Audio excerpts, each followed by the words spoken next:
Bismillahirrahmanirrahim. Assalamualaikum warahmatullahi wabarakatuh. Halo anak-anakku, bertemu lagi dengan Ibu Bu Karis di pembelajaran sejarah. Gimana kabar kalian hari ini? Semoga kalian selalu dalam keadaan sehat dan selalu ada dalam lindungan Allah Subhanahu wa Ta'ala. Anak-anakku masih semangat kan? Harus dong, tetap harus semangat meskipun belajarnya dari rumah. Menjada wajada, siapa yang bersungguh-sungguh pasti akan berhasil. Jadi tetap semangat. Sudah siapkan belajar sejarah? Simak penjelasan dari Ibu. Hari ini yang akan kita bahas masih di bab 3 tapi dengan submateri yang berbeda, yaitu tentang pengaruh dan bentuk akulturasi kebudayaan Hindu-Buddha dengan kebudayaan asli Indonesia. Nah, berikut ini adalah KI dan KD, bisa kalian baca karena sudah Ibu jelaskan di pertemuan yang pertama. Oke, kita lanjut ke indikator pencapaian kompetensi. Kalau minggu lalu Ibu bagi menjadi 3 pertemuan, mohon maaf kita sederhanakan lagi menjadi 2 pertemuan saja. Dan untuk pertemuan 2 hari ini yang akan kita bahas atau indikator pencapaiannya, yang pertama menyimpulkan bentuk-bentuk pengaruh kebudayaan Hindu-Buddha terhadap kehidupan masyarakat Indonesia. Yang kedua, menguraikan bentuk-bentuk akulturasi budaya Hindu-Buddha dengan kebudayaan asli Indonesia. Baik anak-anakku, silahkan kalian dengarkan dulu lagu India, karena lagu ini ada kaitannya loh dengan pematerian kita hari ini. Selamat mendengarkan.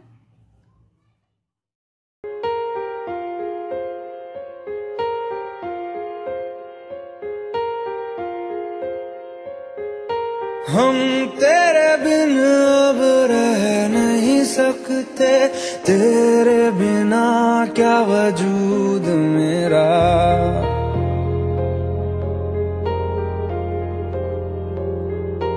हम तेरे बिन अब रह नहीं सकते, तेरे बिना क्या वजूद मेरा, तुझसे जुदा।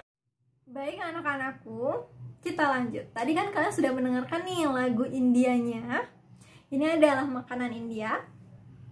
Ini adalah cuplikan gambar film India dari lagu yang tadi sudah kalian dengarkan.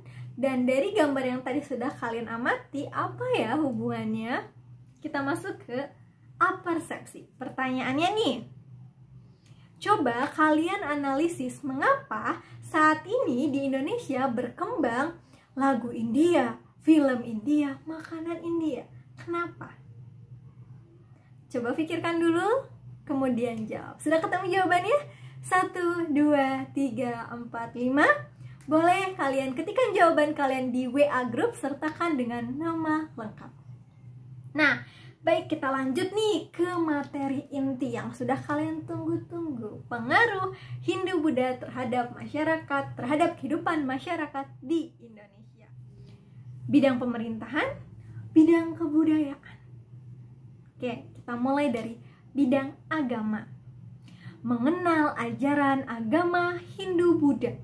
Dengan masuknya ajaran Hindu-Buddha, terjadi perubahan-perubahan di dalam masyarakat seperti upacara-upacara keagamaan. Bidang pemerintahan. Mengenal sistem kepemerintahan yang dikenalkan oleh orang India. Oleh sebab itu di negara kita berkembang kerajaan-kerajaan yang dipimpin oleh seorang raja yang dipilih secara turun-temurun. Bentuk pemerintahannya, kerajaan dipimpinnya oleh seorang raja tentunya. Bahasa. Nah, masih ingat gak nih sama pertanyaan Ibu minggu lalu? Kapan ya berakhirnya masa praaksara? Berakhirnya masa praaksara adalah setelah masuknya kebudayaan Hindu-Buddha. Mengapa demikian? Buktinya apa, Bu? Buktinya ditemukannya prasasti berbahasa Sanskerta. Dengan masuknya pengaruh kebudayaan Hindu-Buddha, kita menjadi mengenal tulisan sebagai salah satu media komunikasi. Lanjut nih ke bidang sastra. Para penyebar ajaran Hindu-Buddha membawa kitab-kitab yang menjadi rujukan seperti kitab Ramayana, kitab Mahabharata. karya-karya sastra yang terkenal ada karya sastra Arjuna Wiwaha, karya Empu Kanwa, kitab Sutasoma, karya Empu Tantular, dan ada juga kitab Negara Kertagama, karya Empu Prapanca.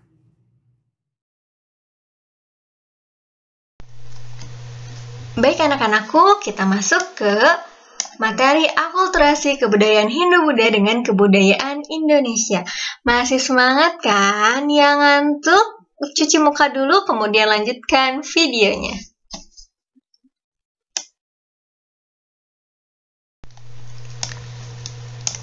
Konsep akulturasi. Tahukah kalian apa itu akulturasi?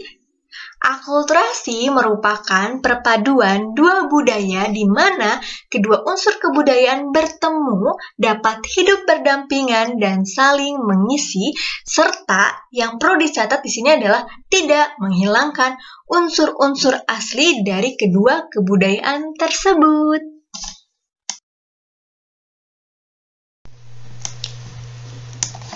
Amati gambar di bawah ini ya anak-anakku, konsentrasi. Tahukah kalian dari gambar di bawah ini mana yang menunjukkan ilustrasi bentuk akulturasi? Bu, kok sejarah jadi belajar matematika? Tunggu dulu anak-anak, di sejarah bukan hanya sekedar belajar hafalan, tetapi berkaitan juga dengan logika dan analisis. Tentunya yang terpenting adalah belajar tentang nilai. Nilai apa sih yang bisa kalian peroleh dari pembelajaran sejarah? Nah, kita balik lagi ke gambar ini. Kalau kita lihat, kita analisis dari kedua gambar ini, kita umpamakan segitiga ini sebagai kebudayaan asli Indonesia, lingkaran ini sebagai kebudayaan asli India. Ditambah antara kebudayaan Indonesia ditambah dengan kebudayaan asli India sama dengan segitiga dan di dalamnya dipadukan dengan lingkaran. Yang kedua, segitiga ditambah lingkaran sama dengan segitiga tapi terpisah dengan lingkaran. Di sini menunjukkan antara kebudayaan Indonesia dan India tidak terjadi perpaduan. Otomatis yang paling tepat adalah gambar di atas. Karena gambar di atas yang pertama menunjukkan adanya perpaduan antara kebudayaan asli Indonesia dengan kebudayaan asli India tanpa menghilangkan kebudayaan asli. Jadi yang tepat adalah gambar pertama anak-anakku. Gimana? Sudah paham kan sampai sini? Oke, kita lanjut ya.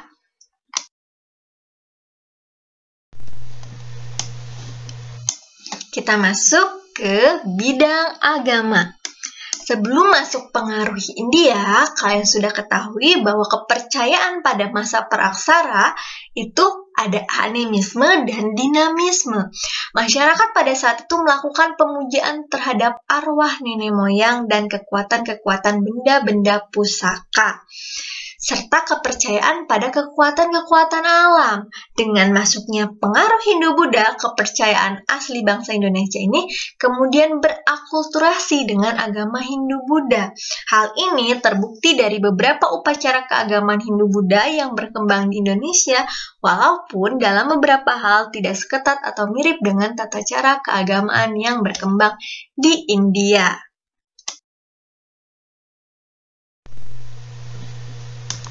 Oke anak-anakku, kalian coba amati kedua gambar ini. Ada perbedaan kan? Waktu masa praaksara, masyarakat masih menyembah roh atau benda-benda yang ada di sekitarnya yang dianggap memiliki kekuatan gaib.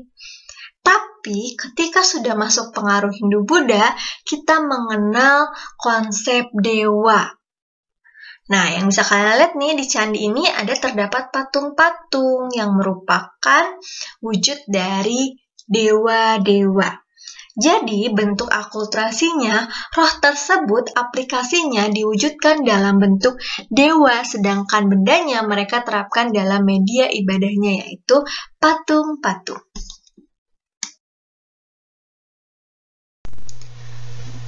Baik anak-anakku, masuk ke bidang pemerintahan. Pengaruhnya terlihat jelas dengan lahirnya kerajaan-kerajaan bercorak Hindu-Buddha di Indonesia. Sebelumnya, kita belum mengenal nih sistem pemerintahan dalam bentuk kerajaan.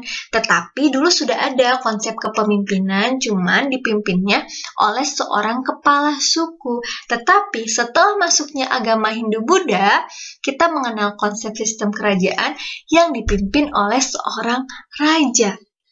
Dengan masuknya pengaruh Hindu-Buddha ini, membawa pengaruh terhadap terbentuknya kerajaan-kerajaan yang bercorak Hindu-Buddha di Indonesia.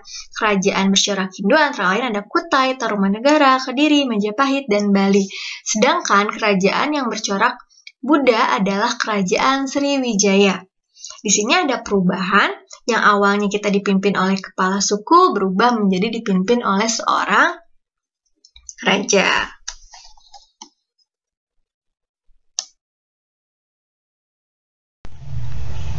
Baik anak-anakku, kita lanjut ke bidang sastra dan bahasa. Di sini ada gambar wayang.